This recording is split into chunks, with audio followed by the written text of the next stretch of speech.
Selamat siang semuanya, perkenalkan nama saya Muhammad Danu Prawiragatian, NRT 098 dari Departemen Teknik Sistem Perkapalan yang hari ini ditemani bersama oleh Ya, saya Fikri, saya dari MMT, saya angkatan 23 di sini. Ini KTM saya. yes, Oh, ini kayaknya ini. Nah, 50 11. ya. Ya. Nah, jadi pada hari ini saya ingin mendiskusikan tentang etika dan etiket bersama dengan Mas Fikri ini selaku mahasiswa dari Teknik Material dan Metalurgi. Jadi yang pertama itu outline-nya ada tentang 5W1H dari etika dan etiket sendiri, tentang apa sih itu etika dan etiket, lalu bagaimana sih cara kita mengaplikasikan etika dan etiket, terus ada di mana aja kita mengaplikasikannya, kapan kita mengaplikasikannya, dan buat siapa aja kita harus mengaplikasikannya. Jadi buat pertanyaan yang pertama buat Mas Fikri, jadi apa sih itu Mas etika sama etiket kalau menurut pandangan Mas? Berdasarkan pandanganku ya, etika ini ilmu pengetahuan intinya, ilmu pengetahuan terkait apa yang baik, apa yang buruk, apa yang benar, apa yang salah. Itu pandanganku terkait etika. Nah, etika ini harusnya mengacu pada KBBI ya. Itu juga mencakup hak dan kewajiban moral kita di lingkungan tertentu seperti itu. Nah, untuk etiket sendiri, jujur ini kata yang baru untuk aku, bukan kata yang sering aku dengar lah terkait etiket. Nah, tapi dari sedikit riset yang aku sudah lakukan, sedikit riset yang aku lakukan sebelum wawancara ini, etiket ini poinnya adalah tata cara kita berperilaku di suatu lingkungan tertentu. Itu sih kalau dari aku. Oke. Jadi etika itu secara umum menggambarkan kayak apa ya, sikap seseorang gitu sama Mas, atau bagaimana? Eh, Lebih ke bukan menggambarkan sikap seseorang sih. Menurutku lebih ke dia punya pengetahuan terkait apa yang baik dan apa yang benar. Itu menurutku lebih ke pengetahuannya. Etika itu lebih ke knowledge-nya menurutku. Bukan termasuk sama pengaplikasiannya juga atau gimana? Beda. Menurutku pengaplikasiannya lebih ke moral. Lebih ke bermoral. Seorang itu pengaplikasiannya lebih ke bermoral karena bermoral secara pendefinisian juga aku mengamini bahwa pendefinisian bermoral itu juga termasuk dalam bentuk pengaplikasian dari etika seperti itu. Oke. Jadi untuk pertanyaan selanjutnya, ini kan kita lagi di lingkungan yang baru ya menurut dari saya sendiri. Nah, di lingkungannya Mas ini gimana sih cara Mas itu mengimplementasikan etika sama etiket? Oh.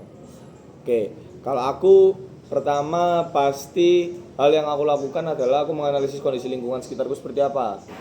Nah, di lingkungan yang baru ini sedikit latar belakang lah. Aku bener-bener baru di Mamet iki, gak ada kading-kading sebelumnya, gak ada orang untuk ditanyain. Bener-bener sebaru itu aku di sini dan ya caraku untuk mempelajari terkait cara suatu hal bekerja di lingkungan Mamet di FDI ya dengan cara aku nanya, sesimpel aku nanya apa yang seharusnya aku lakukan, apakah jika kamu melakukan seperti ini merupakan hal yang dinilai sopan, hal yang dinilai beretika, hal yang dinilai menerapkan etika dengan baik seperti itu. Jadi gimana cara, tadi pertanyaan bener kan? Iya. Gimana cara aku menerapkan? Ya pertama untuk mengetahui dulu aku nanya. Ya itu sih, aku sering banget ngobrol sama mas-masku, mbakku, apakah ini hal yang baik, apakah hal ini hal buruk, seperti itu. Oke. Tadi menjawab pertanyaan tentang siapa aja kita juga harus menerapkan tentang etika sama etiket ini itu ya Mas. Jadi ke kayak kating-kating atau ke mbak-mbak apa orang-orang yang emang bisa diajak ngobrol, dikomunikasikan gitu ya Mas. Oke. Sebagai dasarnya sih seharusnya menggunakan norma sosial yang berlaku di Indonesia itu cukup untuk berkomunikasi dengan baik lah, sehingga untuk tahu jauh lebih dalam tentang lingkunganmu, untuk tahu lebih detail terkait lingkunganmu itu cukup untuk bekal awal menurutku. Nah, tapi emang kita itu harus kapan aja kita mengaplikasikan etika sama etika ini? Apakah selalu apa ya setiap waktu atau cuma di situasi tertentu gitu Mas? menurutku setiap waktu kita harus menerapkan etika dan etiket. Maksudku suatu bumi itu isinya manusia banyak kan, dan ketika kita tidak menerapkan norma sosial yang berlaku, kita tidak menerapkan etika yang ada, kita tidak memahami etika yang ada, pasti akan tertimbul ya hal-hal sosial yang tidak kita harapkan lah. Ya itu sih, jadi harapanku ya seharusnya dilakukan tiap saat terkait etika dan etiket ini, menurutku seperti itu. Oke.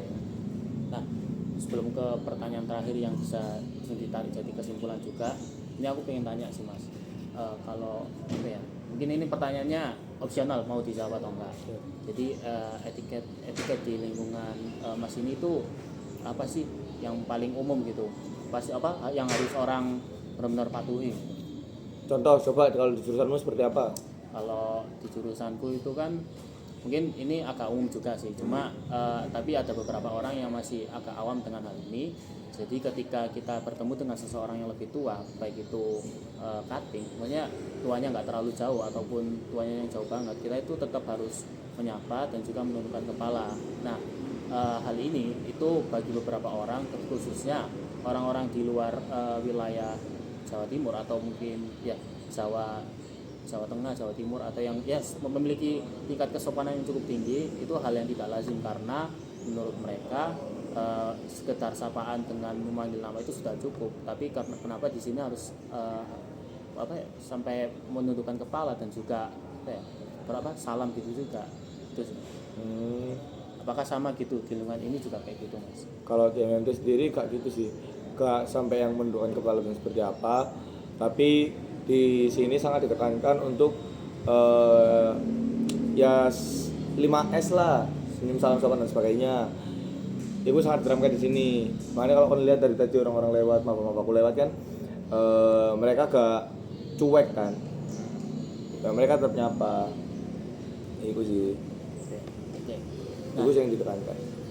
Jadi ke pertanyaan terakhir ini mungkin bisa memicu kesimpulan, bisa ditarik kesimpulan juga dari pertanyaan ini.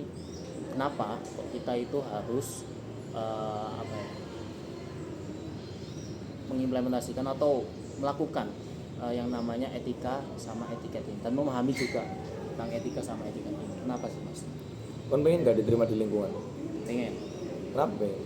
Karena ya tanpa diterima di lingkungan itu aku juga gak bakal bisa berinteraksi langsung dengan lingkungan itu sih Mas.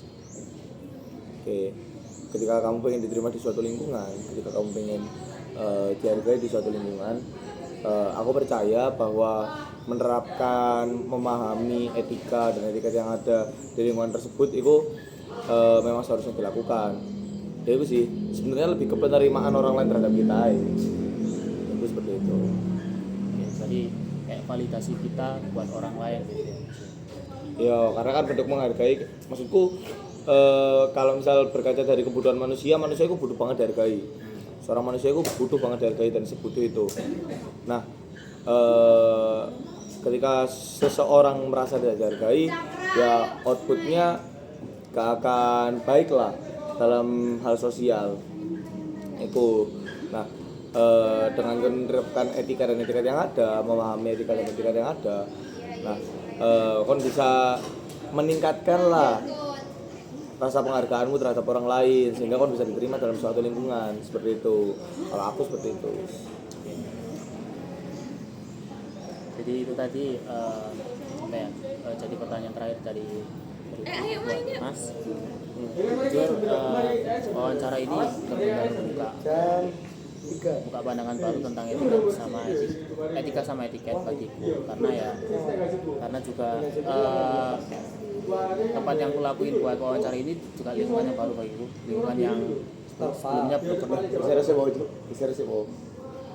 Jadi ya itu sih, pokoknya benar insightful banget sih wawancara ini sama Mas. Jadi aku ucapin terima kasih banyak buat Mas yang udah mau kerjasama dan juga meluangkan waktunya buat saya. Dan aku juga mau menjawab segala pertanyaan-pertanyaan tentang etika sama etiket. Terima kasih banyak. Ya, terima kasih juga untuk teman-teman di Mas Iskal. Semoga maba kalian yang ini bisa berkembang dengan baik. Amin. Halo semuanya, kembali lagi bersama saya Danu sendiri di sini. Jadi pada kesempatan kali ini saya ingin membahas mengenai kesimpulan yang telah saya ambil berdasarkan diskusi saya bersama Mas Wikri mengenai etika dan juga etiket. Nah, kesimpulan kali ini didasari oleh outline 5W 1H, yaitu what, where, when, who, why, dan how. Untuk yang pertama yaitu what, jadi mengenai apa itu etika dan etiket. Berdasarkan diskusi yang telah saya lakukan, etika dan etika adalah ilmu pengetahuan terkait apa yang baik atau buruk, mencakup seperti hak atau kewajiban moral. Sedangkan etiket itu merupakan cara berperilaku kita di suatu lingkungan tertentu. Nah, di mana saja kita harus menerapkan etika dan etiket? Paling umum di kehidupan sehari-hari, di mana saja dan setiap saat. Karena terkhususnya di lingkungan di sekitar kita. Nah, kenapa sih kok kita harus melakukannya di mana saja? Itu akan dijawab pada pertanyaan when. Kapan etika dan etiket ini harus dilakukan? Setiap waktu harus diterapkan karena manusia itu di kehidupannya pasti timbul hal-hal sosial. Ini menjawab kenapa kita harus menerapkan etika dan etiket ini di kehidupan sehari-hari. Lalu kepada siapa saja kita harus menerapkan etika dan etiket, dan siapa saja yang harus melakukan etika dan etiket. Nah, berdasarkan norma di Indonesia, norma sosial di Indonesia itu bisa siapa saja harus menerapkan etika dan juga etiket, dan kepada siapa saja kita harus menerapkan etika dan etiket itu kepada seluruhnya, kepada semua orang. Dan ini akan diperjelas lagi di outline why, kenapa kita harus menerapkan etika dan etiket. Jadi kenapa kita harus menerapkan etika dan etiket, itu salah satu alasannya adalah untuk diterima di lingkungan tertentu atau sebagai bentuk penerimaan orang lain terhadap kita. Ini menjawab kepada siapa saja kepada siapa saja kita harus melakukan etika dan etiket, ya kepada seluruhnya, karena itu adalah bentuk atau cara kita untuk mencoba untuk mempersuasif orang lain sehingga mereka itu dapat menerima diri kita di lingkungan mereka. Dan ini outline yang terakhir yaitu how, bagaimana cara kita mengimplementasikan etika ataupun etiket. Jadi caranya yang pertama yang paling dapat kita lakukan adalah menganalisis kondisi lingkungan di sekitar. Itu bisa dilakukan seperti bertanya, lalu mendapatkan informasi-informasi mengenai apa saja yang dinilai sopan, beretika, ataupun cara penerapan etiket di lingkungan tersebut. Nah, jadi itu adalah seluruhnya kesimpulan yang telah saya ambil berdasarkan outline 5W1H setelah saya melakukan diskusi mengenai etika dan juga etiket bersama Mas Fikri sebelumnya. Saya harap output yang saya dapatkan setelah melakukan diskusi dan juga penarikan kesimpulan ini, saya bisa lebih tahu mengenai apa sih itu etika dan etiket, dan juga bagaimana cara penerapannya di mana saja, kepada saja, dan juga saya mendapatkan alasan kenapa sih saya harus melakukan etika dan etiket ini, sehingga diri saya bisa menjadi pribadi yang lebih baik, individu yang lebih baik, terus khususnya di lingkungan sekitar saya sendiri. Jadi berikut adalah hasil yang telah saya dapat. Terima kasih untuk perhatiannya. Saya izin tutup untuk kesempatan kali ini. Saya ucapkan sekali lagi terima kasih banyak dan sampai jumpa.